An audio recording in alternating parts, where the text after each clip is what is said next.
So we've got this kind of rich history of an industry, and even down to the company, right? Where maybe you have family members that have been there a long time, so you have all that connection and commitment. I would imagine being a female senior executive and leader is not as common in that industry. Is that fair? That is fair, but it is changing. Yes, it is definitely fair. So what have you found as either challenges or opportunities as a female leader in the mining industry? Well, that's a great question. And it's changed over time. So I started in the industry when I was 23, maybe 24. And, now I'm 25 plus years later. So what's changed in the industry? Well, let's see. What's it like to be a woman in the mining industry? It depends on your role in the mining industry. I think it. Seems like it should be a really easy answer. What I want to say is the opportunities are there for everybody today to enter at any level and do more. At the time that I entered, it was a lot of confusion about who was I and why was I there. And in some cases, this is because, as I described, I was doing environmental permitting. This was the 90s. Yes, there had been permits before, but it was kind of new. So why are we listening to this person? And she doesn't know anything about this. I definitely got feedback from people about not understanding how to work with everyone. I had to take that in and see if I could do that, learn how to talk to technical people. I'm not sure if I'm answering this well. If you have an inner drive and you are able to be collaborative and understand the give and take over the long term, you will be successful. If you want to run around and grab all the gold coins for yourself, it won't work in mining because it's a very collaborative industry. So you have to have that approach, whether you're male or female. No one can know everything about mining, and that's true for men and women. There are other just kind of unique things about it that I had some really wonderful people take me under their wing and make sure that I understood technical things about the way crushers and screens worked. For example, when I didn't grow up with a technical background, like someone who worked on a farm, male or female, would have a huge advantage just having a lot of technical skills. So I think that was a disadvantage for me. And I definitely appreciate people that were like, oh, you need to understand how this works so that you're, contributing to the conversation instead of saying, I don't understand these things.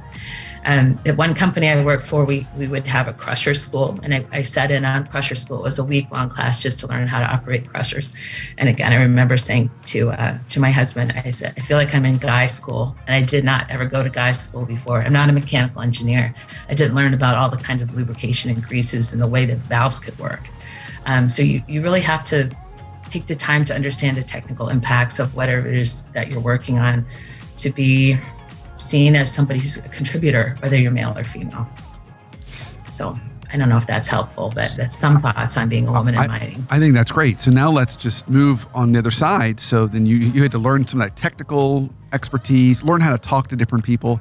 I love the point you make that it's a very collaborative industry. You can't just make it about yourself. You're not going to last very long there. Might be some other industries you can get away with that. Doesn't sound like mining as one of them. Very much a team sport, sounds like.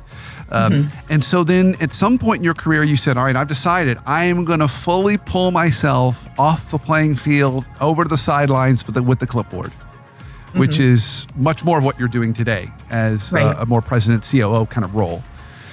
What was, so let's go back in time to when you first made that transition.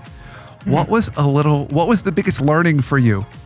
From fully moving officially away from being the technical expert to the leader who's helping to set strategy and direction and priorities and keeping everyone playing nice in the sandbox, all those sorts of leadership, head coaching kind of roles.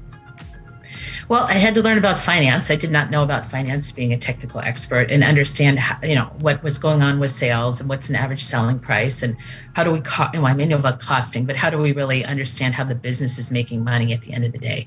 I had to learn a lot more about sales and what is hard about sales, what's easy about sales, what do salespeople actually do? What do salespeople need to do their jobs better? What does customer service do? How do they interact with the quarries?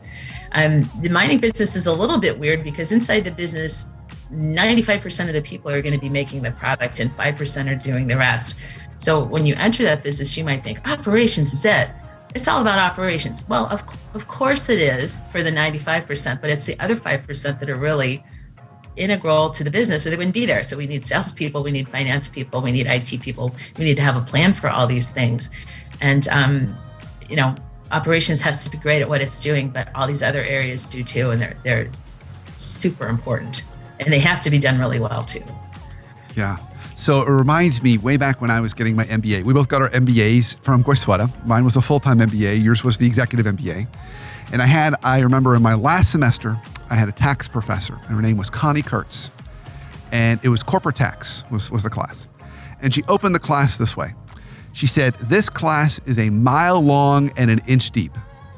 The class is not designed to teach you how to do corporate tax. The class is designed to know what questions you need to be asking, either of your accountant, your CFO, whatever happens to be. So you're educated enough. I wanted to share that example because is that how you viewed your learning in those other parts of the business? Was it about knowing what questions to ask?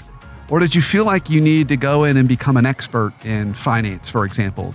Oh, no, I definitely knew that I was not going to become an expert at finance, but I needed to understand who was successful in each area and what made them successful at it. So, there's a lot of commonality. Are you a good leader? Are you clear with your message? Do you set expectations? That's true no matter what your role is in the company, if you're 2 years into your career or 30 years into your career. The other thing that people need to do across all these functions is receive feedback in a way that they're going to do something with that feedback, and share feedback in a way that they have an expectation whoever they're sharing with will do something with it.